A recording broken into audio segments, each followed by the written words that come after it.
નમસ્તે વિદ્યાર્થી મિત્રો, ધોરણ 9 સામાજિક વિજ્ઞાન પ્રકરણ નંબર 5. આજે આપણે એનું ચોથું લેક્ચર જોઈ રહ્યા છીએ. આજનો સૌથી અગત્યનો આપણો પ્રશ્ન છે કે ટૂંક નોંધ લખો દાંડીકૂચ યાત્રા. દાંડીકૂચ યાત્રા વિશે ટૂંક નોંધ લખવાની છે. તો પરીક્ષામાં ઘણી વખત અવારનવાર આ પ્રશ્ન પૂછાતો હોય છે, તો આપણે જોઈએ કે ટૂંક નોંધ લખો દાંડીકૂચ પણ પૂછાય અથવા દાંડીકૂચ યાત્રા પણ પૂછાય. તો સવિનય કાનૂન ભંગની ચળવળના ભાગરૂપે ગાંધીજીએ દાંડી ગામના દરિયા કિનારે જઈ મીઠાના કાયદાનો ભંગ કરવાનું નક્કી કર્યું. એટલે કે જે ગાંધીજી આપણે અગાઉના પ્રશ્નમાં જોયું કે સવિનય કાનૂન ભંગ, તો એના ભાગરૂપે એ ચળવળના ભાગરૂપે ગાંધીજીએ દાંડી ગામના દરિયા કિનારે ગુજરાતની અંદર દાંડી નામનું ગામ આવેલું છે, ત્યાં દરિયા કિનારે જઈ મીઠાના કાયદાનો ભંગ કરવાનું એમણે નક્કી કર્યું હતું.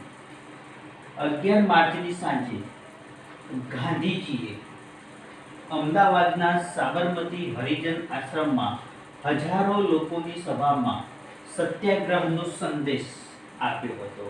એટલે કે જે દિવસે દાંડીકૂચ યાત્રા કરવાની હતી એના આગલા દિવસે એટલે કે 11 માર્ચની સાંજે ગાંધીજીએ અમદાવાદના સાબરમતી જે હરિજન આશ્રમ રહ્યો ત્યાં હજારો લોકોની જે માણસોની સભા ભરાઈ, આ સભાની અંદર સત્યાગ્રહનો સંદેશ એમને આપ્યો હતો. ધરપકડ થાય તો પણ લોકોની મક્કમતાપૂર્વક અહિંસક રીતે અંગ્રેજ સરકારનો સામનો કરી લડત આગળ વધારવા તેમણે અનુરોધ કર્યો હતો. એમને એવો પણ સંદેશ આપ્યો હતો કે કદાચ મારી પોતાની ધરપકડ થઈ જાય છતાં પણ સવિનય કાનૂન ભંગના જે ચળવળ છે એના ભાગરૂપે અહિંસક રીતે અંગ્રેજોના સામનો કરવાનો અને પોતાની જે લડત છે એ લડત આગળ ધપાવવા માટે એમને અનુરોધ કર્યો હતો. અમદાવાદના આશ્રમમાંથી 12 માર્ચ 1930 ના રોજ પોતાના 78 સત્યાગ્રહીઓ સાથે નવસારી જિલ્લાના દાણી બંદરના દરિયા કિનારાના સુધી કુલ 370 પદયાત્રા યોજી. એટલે કે 12 માર્ચ 1930 ના રોજ અમદાવાદના સાબરમતી હરિજન આશ્રમથી એમને આ સત્યાગ્રહની શરૂઆત કરી.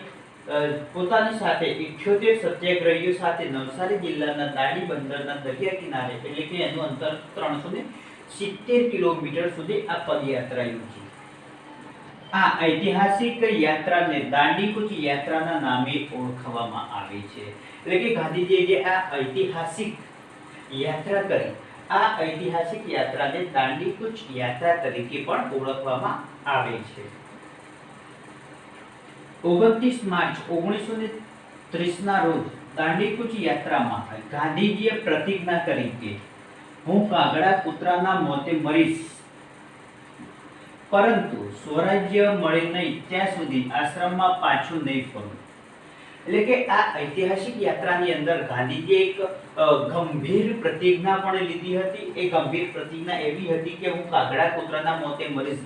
એમને કીધું કે મારું મૃત્યુ ગમે તે રીતે થાય, પણ જ્યાં સુધી સ્વરાજ્ય એટલે કે દેશને આઝાદ નહીં કરું ત્યાં સુધી આ આશ્રમમાં એટલે કે અમદાવાદના સાબરમતી આશ્રમમાં પગ નહીં મૂકું, આવી એમને ગંભીર પ્રતિજ્ઞા પણ લીધી હતી.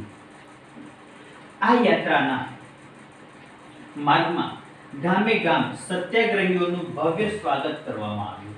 એટલે કે આ યાત્રા જે ગામડાઓની અંદરથી પસાર થઈ એ ગામડાઓની અંદર આ યાત્રાનું ભવ્ય સ્વાગત કરવામાં આવ્યું. દરેક ગામમાં ગાંધીજી સભા યોજીને લોકોને જાગૃત કરવા માટે મીઠાના અન્યાય કાયદા વિશે, સવિનય કાનૂન ભંગ વિશે અને સત્યાગ્રહ વિશે એ સમજાવતા હતા. એટલે કે ગામડે ગામડે જ્યાં એમના રાત્રિ રોકાણ હોય કે બપોરનું ભોજનનું રોકાણ હોય, તો એવા ગામોની અંદર એ પોતે સભાઓ યોજતા, લોકોને જાગૃત કરતા કે મીઠાનો અન્યાય કાયદો વિશે જણાવતા હતા, સવિનય કાનૂન ભંગ અને બીજા બધા સત્યાગ્રહ વિશે પણ એ માહિતી આપતા અને સમજાવતા હતા. ગાંધીજી અને એમના સાથીઓ 24 દિવસની પદયાત્રા બાદ 5 એપ્રિલ 1930 ના રોજ દાંડીએ પહોંચ્યા. એટલે કે 24 દિવસની આ યાત્રા હતી. આ 24 દિવસની અંદર એમણે 370 કિલોમીટર અંતર કાપ્યું. ગામડે ગામડે એમને સભાઓ યોજી લોકોને જાગૃત કર્યા. ત્યારબાદ એ લોકો 5 એપ્રિલ 1930 ના દિવસે દાંડીએ પહોંચ્યા. 6 એપ્રિલ 1930 ના રોજ સૂર્યોદય સમયે ગાંધીજીએ દાંડીના બંદરે, દાંડીના દરિયા કિનારે અગરમાંથી મુઠ્ઠી મીઠું લઈને મીઠાના કાયદાનો ભંગ કર્યો અને એમને ધરપકડ વહોરી લીધી. એટલે કે 5 એપ્રિલે પહોંચ્યા રાત્રિ દરમિયાન, એટલે કે 6 એપ્રિલ 1930 ના દિવસે જ્યારે સૂર્યોદય થયો એ સમયે ગાંધીજીએ આ દાંડીના દરિયા કિનારે પહોંચી ગયા અને એ મીઠાના ડલ્લાની અંદરથી મીઠું લઈને મીઠાના કાયદાનો ભંગ કર્યો અને એમની ધરપકડ કરવામાં આવી છે. ગાંધીજીએ ગગનભેદ અવાજે જણાવ્યું કે मैंने नमक का कानून तोड़ दिया. એટલે કે મીઠું મુઠી લઈ અને એ ઊંચા અવાજે એવું બોલે કે ભાઈ मैंने नमक का कानून तोड़ दिया, એટલે કે મીઠાનો જે અન્યાય કાયદો હતો એ મેં તોડી લીધો છે. ગાંધીજીએ ત્યાં ઉપસ્થિત જનતાને જણાવતા કહ્યું કે હું બ્રિટિશ સામ્રાજ્ય રૂપી ઇમારતના પાયામાં લૂણો લગાડું છું. એટલે કે આ જે મીઠાનો કાયદો ભંગ કર્યો એના આધારે હું બ્રિટિશ સામ્રાજ્ય રૂપી ઇમારતની અંદર હું લૂણો એટલે કે મીઠાનો ખાર લગાવું છું, જેના કારણે ઇમારત જે છે બ્રિટિશ ઇમારત એ જલ્દી ભોય પડે અને ભારતને સ્વરાજ્ય પ્રાપ્ત થાય. આ યાત્રાએ ભારતના લોકોમાં જાગૃતિ, શ્રદ્ધા, ચેતના અને એકતા જગાડવાનું કામ કર્યું. એટલે કે ગાંધીજી જે આ 24 દિવસની જે ઐતિહાસિક પદયાત્રા યોજી, આ પદયાત્રાની અંદર એ લોકોની અંદર જાગૃતિ, શ્રદ્ધા, ચેતના અને એકતા જગાડવાનું કામ કર્યું.